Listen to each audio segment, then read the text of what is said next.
24 ঘন্টা পরিষেবা দেওয়ার কথা থাকলেও সপ্তাহে মাত্র 3 দিন থাকে অজ্ঞানের ডাক্তার। জরুরি পরিস্থিতিতে গর্ভবতী মা হাসপাতালে এলে স্থানান্তরিত করে দেওয়া হয় অন্য হাসপাতালে। তার মাঝে যদি প্রাণহানি ঘটে তার দায়ভার কার? প্রসূতি বিভাগে চরম অব্যবস্থার ছবি নদিয়ার শান্তিপুর স্টেট জেনারেল হাসপাতালে। দীর্ঘদিন ধরে অজ্ঞানের ডাক্তার না থাকায় চরম সমস্যায় পড়ছে গর্ভবতী মায়েরা। স্টেট জেনারেল হাসপাতালে 24 ঘন্টা এনেস্থেটিস্ট অর্থাৎ সিজারের জন্য অজ্ঞানের ডাক্তার থাকার কথা, কিন্তু শান্তিপুর স্টেট জেনারেল হাসপাতালে দীর্ঘদিন ধরে মাত্র সপ্তাহে 3 দিন থাকে অজ্ঞানের ডাক্তার। সেই কারণে বাকি 4 দিন হাসপাতালে কোনোভাবেই সিজার করা সম্ভব হয় না।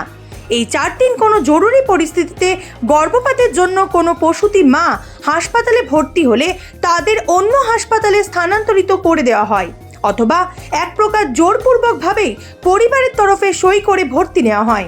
যদি রোগীর কোনো সমস্যা হয় সেক্ষেত্রে পরিবার দায়ী। অন্যদিকে ব্যথা নিয়ে যদি কোনো গর্ভবতী মহিলা হাসপাতালে আসেন এবং তৎক্ষণাৎ তার যদি সিজারের প্রয়োজন হয়, সেক্ষেত্রেও অজ্ঞানের ডাক্তার না থাকার কারণে নিরুপায় হয়ে তাকে স্থানান্তরিত করা হয়। প্রশ্ন উঠছে, এই সময়ের মধ্যে যদি মা এবং বাচ্চার প্রাণহানি ঘটে তাহলে এই দায়ভার কে নেবে? এ বিষয়ে জেলা স্বাস্থ্য আধিকারিক জ্যোতিষ চন্দ্র দাস বলেন, পশ্চিমবাংলার মধ্যে সব থেকে সিজার বেশি হয় নদিয়া জেলায়। সেক্ষেত্রে আমরা চেষ্টা করছি যাতে গর্ভবতী মায়েরা নর্মাল ডেলিভারিতে বাচ্চা প্রসব করেন, এবং আমরা অনেকটা সাফল্য পেয়েছি এই প্রচেষ্টায়। তবে শান্তিপুর হাসপাতালে বর্তমানে একটি মাত্র অজ্ঞানের ডাক্তার রয়েছে এবং 4টি প্রসূতি চিকিৎসক রয়েছে। অন্যদিকে এ বিষয়ে জাতীয় মহিলা কমিশনের সদস্য তথা বিজেপি নেত্রী অর্চনা মজুমদার বলেন, এ বিষয়টা আমার জানা ছিল না, তবে এটা খুব গুরুত্বপূর্ণ একটি বিভাগ। আমি কথা বলে চেষ্টা করব যাতে এই সমস্যার সমাধান ঘটে। অন্যদিকে সাধারণ মানুষও চাইছেন যাতে অবিলম্বে প্রতিদিন অজ্ঞানের ডাক্তার থাকে স্বাস্থ্য দপ্তর এবং জেলা স্বাস্থ্য দপ্তরের তরফ থেকে সেই ব্যবস্থা করা হোক, না হলে তারা সমস্যার সম্মুখীন হতে পারেন। একটা প্রশ্ন আছে, হাসপাতালে ঢুকলে আপনি দেখতে পারবেন লেখা রয়েছে 24x7 সিজারের ব্যবস্থা আছে হাসপাতালে, কিন্তু এখানে অজ্ঞানের ডাক্তার না থাকার কারণে সপ্তাহে 3 দিন করে সিজার হয়। এটা একটা ক্রিটিক্যাল ডিপার্টমেন্ট, মানে তাহলে গর্ভবতী মহিলারা কোথায়? একটা স্টেট জেনারেল হসপিটাল যেখানে এত বড় ইনফ্রাস্ট্রাকচার, সেখানে 24 ঘন্টা প্রসূতি মায়েরা আসেন, তাদের এমার্জেন্সি সিজার হওয়া প্রয়োজন। তা নইলে মায়েরা কোথায় যাবে? সরকারি ব্যবস্থাপনায় থাকা উচিত।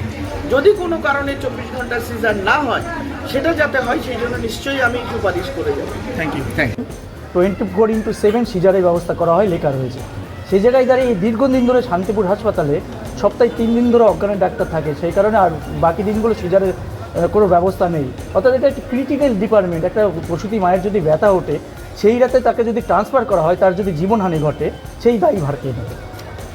For your good information, I am telling Nadia district in West Bengal is the highest cesarean section district, and we are not encouraging cesarean section at all at Nadia district. We are worrying about the normal delivery system. We are try to give the normal delivery with a trial level. That is important.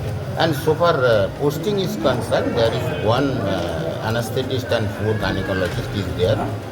It is for your information. Okay, thank you. আপনারাও জানেন যে আপনারা যেহেতু ওষুধ নিয়ে কাজ করেন, Shantipur state general হাসপাতালে 24x7 সিজারের ব্যবস্থা থাকার কথা। সে জায়গায় দেখা যাচ্ছে সপ্তাহে 3 দিন মাত্র অজ্ঞানের ডাক্তার থাকে। বাকি 4 দিন যদি হঠাৎ কোনো গর্ভবতী মায়ের পেন ওঠে, সেই জায়গায় তো একটা ট্রান্সফার করা মানে রিস্কি ব্যাপার। এটা কিভাবে দেখছেন আপনারা?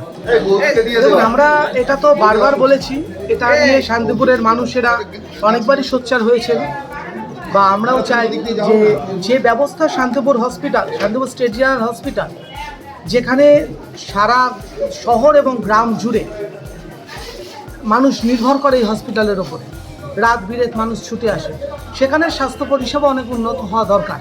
এটা বারবারই আমরা বলছি। এবং যে সিজারের ডাক্তার রয়েছেন, অথচ অ্যানেস্থেসিস্টের জন্য যদি সিজার না হয় বা রাত বিরেত তাদেরকে রেফার করা হয়, সত্যি রুগীর সঙ্গে সর্বদাই যে মানুষ থাকেন অনেক, এমনটা নয়। হয়তো একজন মানুষ আছেন, তার পক্ষে রেফারটা নেওয়া খুব সমস্যা হয়ে দাঁড়ায়। রাত্রিবেলা তাকেই বেরিয়ে গিয়ে অ্যাম্বুলেন্স অ্যারেঞ্জ করা, নিয়ে যাওয়া, সবটা তার পক্ষে হয়ে ওঠে না। সেক্ষেত্রে একটা দুর্ঘটনা বা বিপদ হয়ে গেলে সেটা সত্যি খুব খারাপ হবে। সিএমওই যেটা জানাচ্ছেন যে তারা চেষ্টা করছেন যে সিজার নয় নর্মাল ডেলিভারি করাতে, এবং সেক্ষেত্রে গভর্নমেন্ট হাসপাতালগুলি এগিয়ে রয়েছে, সে কারণেই এখনো পর্যন্ত যা পরিকাঠামো সেটা যথেষ্ট পরিকাঠামো রয়েছে। কি বলবেন? না, সেটা সর্বক্ষেত্রে এমনটা নয়, কারণ আমরা দেখেছি যে বিভিন্ন ক্ষেত্রেই রোগীকে কিন্তু দৌড়দৌড়ি করতে হয় এদিক ওদিকে।